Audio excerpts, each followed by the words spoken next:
Episode 7 ప్రేమలేఖ. మీరు కొంచెం cool గా ఉండండి ఆంటీ, ఆద్య తప్పేం లేదు రిక్వెస్ట్ చేశాడు జశ్వంత్. తల పట్టుకొని దేవుడా అనుకుంది శైలజ. ముందు నువ్వు కూర్చో జశ్వంత్, నేను చెప్పేది విను. ఆంటీ కూడా మన వైపే ఉన్నారు జశ్వంత్, మనకి సపోర్ట్ చేస్తున్నారు. నేను రోహిత్ ని లవ్ చేయడం ఆంటీకి ఇష్టమే నవ్వుతూ అంది ఆద్య. భావనకి జశ్వంత్ కి కరెంటు షాక్ తగిలింది. వాట్, ఆంటీ కూడా మనకి సపోర్ట్ ఉన్నారా అంటూ చైర్లకి కూర్చున్నాడు జశ్వంత్. భావనకి నమ్మబుద్ధి కాలేదు కానీ నువ్వు కూడా కూర్చో అని శైలజ అనేసరికి నమ్మేసింది. ఆద్య వీపు మీద ఒక్కటి చరిచి కంగ్రాట్స్ పిల్ల, నక్కతోక తొక్కావు అంది భావన. శైలజ ఎదురుగా సెటిల్ అయ్యి ఇప్పుడేం చేద్దామా ఆంటీ క్యూరియాసిటీ ఎక్కువై అడిగేసింది భావన. సింపుల్, ఆద్య తన లవ్ ని ఎక్స్ప్రెస్ చేయాలి, రోహిత్ ని ఆమె ప్రపోజ్ చేయాలి. లేకపోతే ఆద్య తనని ప్రేమిస్తుంది అని రోహిత్ కి ఎలా తెలుస్తుంది అంది శైలజ. ఆద్య ప్రపోజ్ చేయగానే ఎగిరి గంతేసి ఎంగేజ్మెంట్ రింగ్ తొడిగేస్తాడు అనుకుంటున్నారా మీరు? సింపుల్ గా ఛీ అవతలికి దొబ్బే అంటాడు. వాడి సంగతి నాకు బాగా తెలుసు వెటకారంగా అన్నాడు జశ్వంత్. అతని వీపు మీద ఒక్కటి పీకి నీ నోటికి మంచి మాటలే రావా కోపంగా అంది భావన. ఇది కూడా వ్యాలిడ్ పాయింట్, వాడు రిజెక్ట్ చేసినా చేస్తాడు. మహా తింగరోడు, మూడ్ స్వింగ్స్ లో పోటీ పెడితే మొదటి 10 ప్రైజ్లు వీడివే అంది శైలజ. ఆద్య మొహన్ డల్ అయిపోయింది. నువ్వలా డీలా పడితే మన ప్రోగ్రాం డిలే అవుతుంది ఆద్య. అతను రిజెక్ట్ చేస్తాడు అన్నాను కానీ అసలు చెప్పొద్దు అనలేదు. అతనికి నీ లవ్ విషయం చెప్పేయాలి. నీ ఫీలింగ్స్ తెలిసాక అతనిలోనూ ఫీలింగ్స్ స్టార్ట్ అవుతాయి అని నా ఫీలింగ్. చెప్పకుండా ముడుచుకుని ఉన్నావు అనుకో, ఆద్యకి నా మీద ప్రేమ లేదు అనుకుని మనోడు లైబ్రరీలో ఉన్న పుస్తకాలతో డ్యూయిట్స్ పాడుతూ ఉండిపోతాడు చిలిపిగా అన్నాడు జశ్వంత్. ఓయ్, నీకు కూడా బుర్ర పనిచేస్తుందేంటి జశ్వంత్? ఏం తినొచ్చావు జోక్ చేసింది శైలజ. చూడు ఆద్య, స్టడీస్ ఫినిష్ అవ్వగానే రోహిత్ ని వాళ్ళ నాన్న టేక్ ఓవర్ చేసేస్తాడు. వాడికి పాత బిజినెస్ ఇవ్వడమో కొత్తది స్టార్ట్ చేయడమో ఏదో ఒక పనిలో వాడిని ఎంగేజ్ చేసేస్తాడు. వాడు ఈ ప్రపంచంతో సంబంధం లేనంత బిజీగా అయిపోతాడు. నీకు నాకు దక్కడు. వాడు లేకుండా లైఫ్ అంతా ఉండగలవా? ఉండగలిగితే ఈ విషయం ఇక్కడితో వదిలే. నాకు రోహిత్ కావాలి అనుకుంటే మాత్రం వాడి స్టడీస్ ఫినిష్ అయ్యేలోపు వాడిని నీ దారిలోకి తెచ్చుకో. చాయిసెస్ ఇవర్స్ అనేసి లేచి ఆద్య భుజం తట్టి వెళ్లిపోయింది శైలజ. ఆద్య మనసంతా ఏదోలా అయిపోయింది. రోహిత్ నన్ను అసలు కేర్ చేయట్లేదు. ఒక్కసారి కూడా నా కళ్ళల్లోకి సూటిగా చూస్తూ మాట్లాడనే లేదు. అలాంటి వాడిని లవ్ లోకి దింపమంటుంది వాళ్ళమ్మ. నేను ఎటువైపు వెళ్ళాలి? ఏం చెయ్యాలి? నువ్వైనా చెప్పు భావన బాధగా అంది ఆద్య. మొదటిసారి భావనకి ఏం మాట్లాడాలో తోచలేదు. ఆమె ఏ సలహా ఇవ్వలేనట్లు తయారైంది పొజిషన్. ఇష్యూ చాలా కాంప్లికేటెడ్ ఆద్య. ఆలోచించడానికి, ఏదైనా డెసిషన్ తీసుకోవడానికి మన వయసు సరిపోదు. అలా అని వేరే వాళ్ళని అడగలేం. నాకెందుకో ఆంటీ చెప్పినట్లు చేస్తేనే బెటర్ అనిపిస్తోంది అంది భావన. కానీ ఎలానే ఓ పక్క కాలేజ్ లో ఫుల్ గా ఫోటోలు స్ప్రెడ్ అయ్యి అల్లరయ్యాను. ఇప్పుడు రోహిత్ ని ఫేస్ చేయాలంటే నాకు ఏదోలా ఉంది. నాకు తిక్కలేస్తుంది ఏడుపు గొంతుతో అంది ఆద్య. ఊరుకో, మేం ఆలోచించి ఏదో ఒక ప్లాన్ రెడీ చేస్తాం కదా అంది భావన. ఆద్య మాత్రం ఏదో ఆలోచిస్తూ ఉండిపోయింది. భావన జశ్వంత్ తో గలగలా మాట్లాడేస్తూ ఉంది. నెక్స్ట్ డే సోమవారం ఫ్రెష్ గా కాలేజ్ కి బయలుదేరారు. కానీ ఫస్ట్ అవర్ భావనకి వేరే క్లాస్ ఉండడంతో ఇద్దరు వేరు క్లాస్ రూమ్ లకి వెళ్లాల్సి వచ్చింది. అసలే భయంగా కాలేజ్ కి వచ్చిన ఆద్యకి ఒంటరిగా క్లాస్ లోకి వెళ్లడం మరింత నర్వస్ గా అనిపించింది. కామ్ గా వెళ్లి కూర్చొని ఏదో బుక్ తీసి చదువుకుంటోంది ఆద్య. నెమ్మదిగా ఒక్కొక్కళ్ళు క్లాస్ రూమ్ లోకి ఎంట్రీ ఇస్తున్నారు. వాళ్ళ మొహాల్లోకి చూసే ధైర్యం లేక తలదించుకుని ఉంది ఆద్య. ఏయ్, నువ్వేనా ఫ్రెష్ గర్ల్? కయ్యమని కాకి అరిచినట్లు ఒక గొంతు వినిపించి ఉలిక్కి పడింది ఆద్య. ఎదురుగా ఉంది కల్కి. ఆమె పక్కనే ఆమె friend Amina. Last year beauty contest లో మిస్ వైజాగ్ గా ఎన్నికయింది కల్కి. అప్పటి నుంచి ఆమె భూమి మీద నడవడం మానేసింది. తను దేవకన్య అని పొరపాటున భూమి మీదకి జారిపడ్డాను అనే ఫీలింగ్ ఆమెది. పక్కన ఉన్న అమీనా తప్ప మిగతా వాళ్ళంతా పురుగుల్లా కనిపిస్తారు. అంత పొగరుంది. ఫ్యాషన్ ప్యారెడ్ కి ర్యాంప్ వాక్ కి వెళ్తున్నట్లు కలర్ఫుల్ డ్రెస్లు వేసుకుని కాలేజ్ కి వస్తూ ఉంటుంది. ఆమె కారిడార్ లో కనపడగానే ఆ అబ్బాయిల కళ్ళు అన్ని ఆ పిల్ల వైపుకు తిరుగుతాయి. కానీ ఆ పిల్లకి స్కూల్ డేస్ నుంచి రోహిత్ అంటే క్రేజ్. అతను ఆమెని కేర్ చేయడు, కానీ రోహిత్ నావాడు, నాకు పడిపోయాడు అని చెప్పుకుంటూ ఉంటుంది. ఎదురుగా నిల్చున్న కల్కిని చూసి ఎక్సైట్ అయ్యింది ఆద్య. హాయ్, మీరు కల్కి కదా? Last year miss Vizag winner మీరే కదా? నేను న్యూస్ పేపర్ లో మీ ఫోటోలు చూశాను. మీరు కూడా ఇదే కాలేజ్ లో చదువుతున్నారా? రియలీ సర్ప్రైజింగ్ అంది Aadya. Yes, it's me only.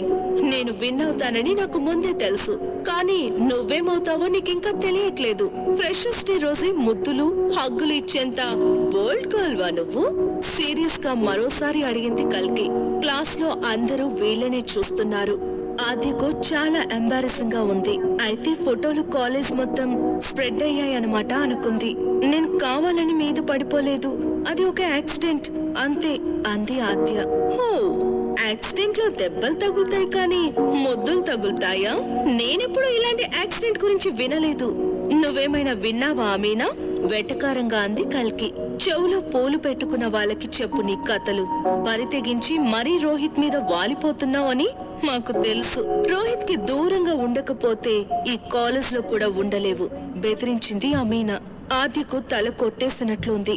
Class లో అందరూ ఉత్సాహంగా చూస్తున్నారు.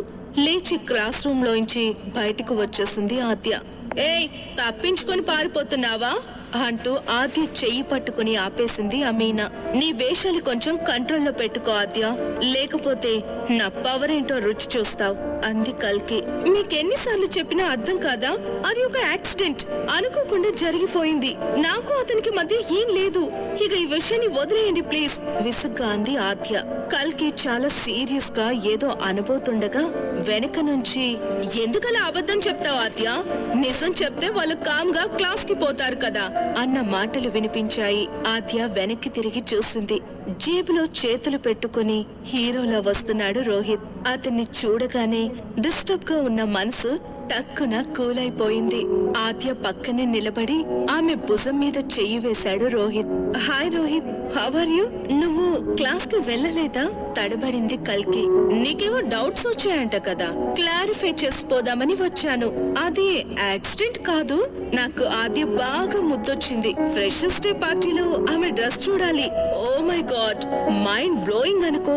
నేను కంట్రోల్ చేసుకోలేక ముద్దు పెట్టుకున్నాను నవ్వుతూ అన్నాడు రోహిత్. కల్కి మొహం మాడిపోయింది. అది చూసి రోహిత్ కి కిక్ వచ్చింది. విసురుగా వెనక్కి తిరిగింది కల్కి. అంతేనా? ఇంకా వేరే డౌట్స్ లేవా?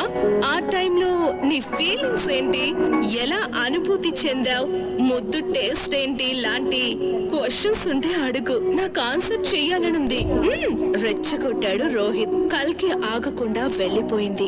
ఎవరైనా మనల్ని ఇబ్బంది పెడితే ఆన్సర్ ఇలా ఉండాలి. నిజాన్ని నమ్మని వాళ్ళని వాళ్ళ భ్రమలకి ఊహలకే వదిలేయాలి అన్నాడు రోహిత్. అప్పటికే ఆద్య కళ్ళల్లో నీళ్లు తిరుగుతున్నాయి. ఒక్కో పొట్టు జారి చెంప మీద పడుతున్నాయి. కర్చీఫ్ అందించాడు రోహిత్. కళ్ళు తుడుచుకుంది ఆద్య. కల్కిని కట్ చేయడానికి ఏదేదో అనేశాను. వాటి గురించి ఆలోచించి బుర్ర బద్దలు కొట్టేసుకోకు. నాకిప్పుడు నీతో ఫైట్ చేసే మూడ్ లేదు నవ్వుతూ అన్నాడు రోహిత్. ఆద్య కూడా చిన్నగా నవ్వేసింది. ఓకే, టేక్ కేర్ అనేసి వెళ్లిపోయాడు రోహిత్. ఆద్య అక్కడే కూర్చుండిపోయింది. భావన పరిగెత్తినట్లు నడుస్తూ ఆద్య దగ్గరికి వచ్చి, ఏమైందే? మళ్ళీ ఏడ్చావా? ఎవరైనా ఏమైనా అన్నారా? మొహం మొత్తం ఎర్రగా కందిపోయింది చూడు. నిన్ను వదిలి ఆ క్లాస్ కి వెళ్ళాను కానీ నా మూడ్ ఆఫ్ అయింది.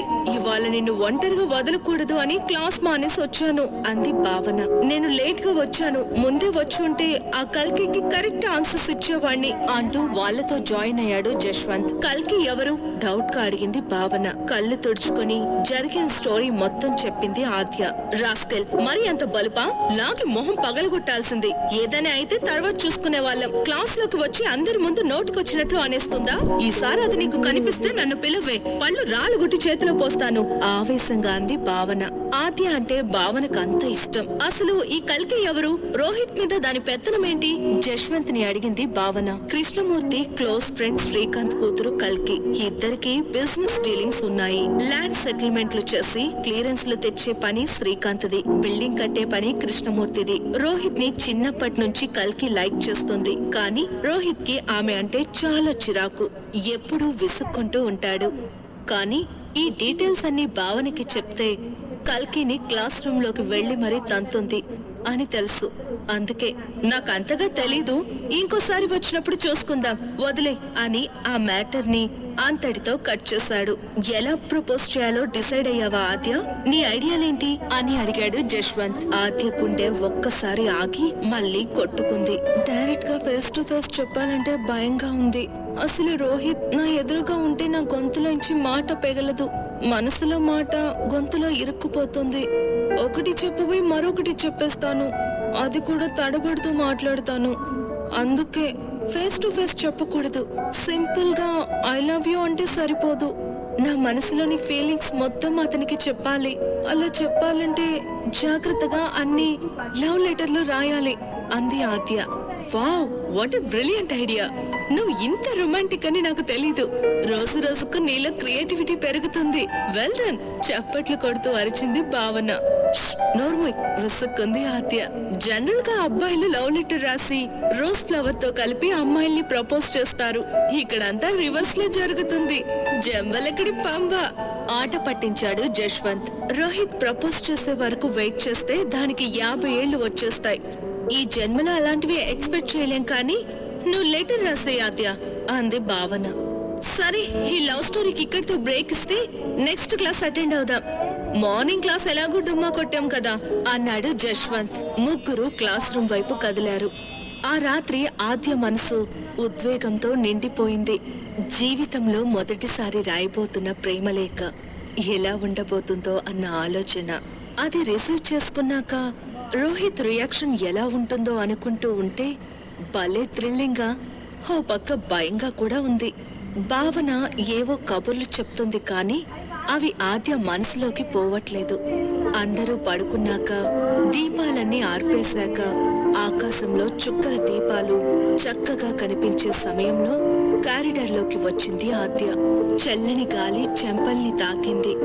వరండా పక్కనే ఉన్న నైట్ క్వీన్ తన ఐడెంటిటీని సగర్వంగా చీకట్లో ప్రదర్శిస్తుంది.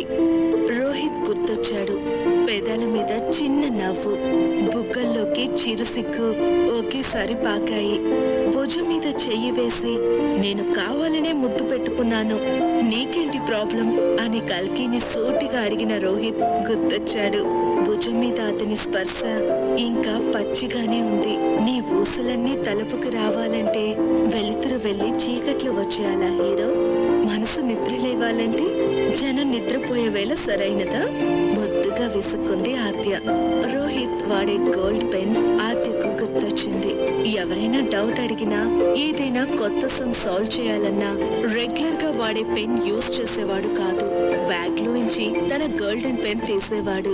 ఓసారి అదేంటి అని అడిగింది కూడా. నవ్వేసి టాపిక్ మార్చాడు.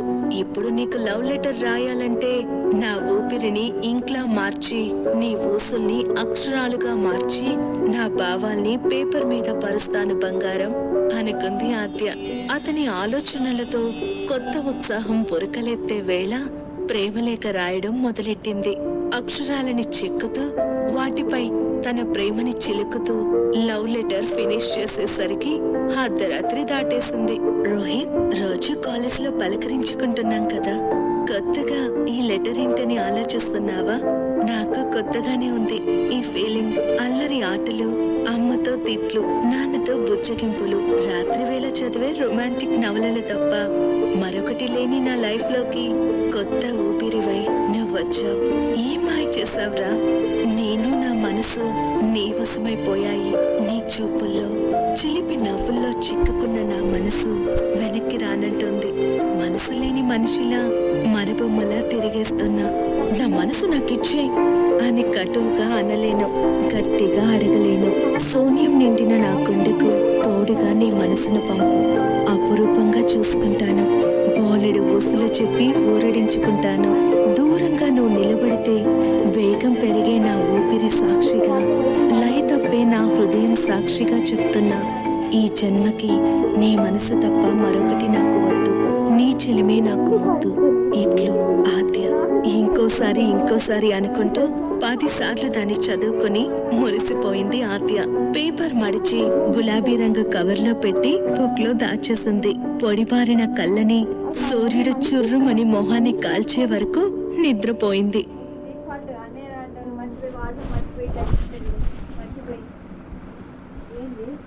పోయింది అది